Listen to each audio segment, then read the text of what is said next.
கோழி குஞ்சு காம்பவுண்ட் சுவற்றை கொத்தியதால் ஏற்பட்ட தகராறில் ஒருவர் அடித்து கொலை செய்யப்பட்ட சம்பவத்தில் கொலையாளிக்கு 10 ஆண்டுகள் சிறை தண்டனை விதிக்கப்பட்டுள்ளது. கோழி குஞ்சை கொன்றவர் அதை தட்டி கேட்டவரையும் கொலை செய்தது எப்படி? சம்பவத்தின் பின்னணி என்ன? சென்னை ஆவடி அடுத்த ஆரைக்கம்படு பகுதியைச் சேர்ந்த சசிகுமார் கார் ஓட்டுநராக வேலை செய்து வந்தார். இவரது மனைவி துர்காதேவி தனியார் பள்ளியில் ஆசிரியையாக பணிபுரிந்து வந்தார். இவர்களுக்கு 2 குழந்தைகள் உள்ளனர். கொரோனா காலத்தில் இவர்கள் வீட்டில் கோழி குஞ்சுகளை வளர்த்து வந்துள்ளனர்.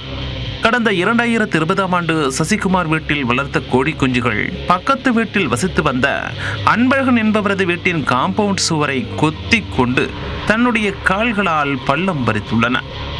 இதனால் ஆத்திரமடைந்த அன்பழகன் அந்த கோழி குஞ்சுகளை காலால் எட்டி உதைத்ததில் ஒரு கோழி குஞ்சு அங்கேயே இறந்து போனது.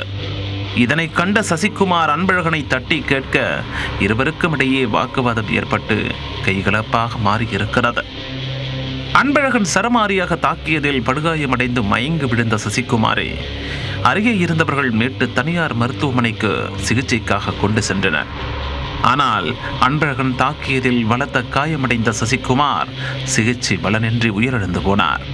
இதனை அறிந்த ஆவடி டேங்க் ஃபேக்டரி போலீசார் கொலை வழக்கு பதிவு செய்து இந்த வழக்கில் தொடர்புடைய அன்பழகன் மற்றும் அவரது மனைவி அழகுமீனா ஆகிய இருவரையும் கைது செய்து சிறையில் அடைத்தனர்.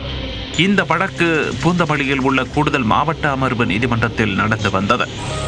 இந்நிலையில் இந்த வழக்கில் வியாழக்கிழமை அன்று தீர்ப்பு வழங்கப்பட்டது. கொலை குற்றம் நிரூபிக்கப்பட்டதால் அன்பழகனுக்கு 10 ஆண்டுகள் சிறை தண்டனையும் 6000 ரூபாய் அபராதமும் விதித்து நீதிபதி புவனேஸ்வரி தீர்ப்பளித்தார். அன்பழகனின் மனைவி அழகுமீனாவிற்கு 500 ரூபாய் அபராதம் கட்ட வேண்டும் என்றும், அபராதம் கட்ட தவறினால் 1 மாதம் சிறை தண்டனை அனுபவிக்க வேண்டும் எனவும் தீர்ப்பில் கூறப்பட்டுள்ளது. கோழி குஞ்சு விவகாரம் கொலை வரை சென்று ஒருவருக்கு 10 ஆண்டுகள் சிறை தண்டனை வழங்கப்பட்டிருப்பது பேசுபொருளாகி இருக்கிறது.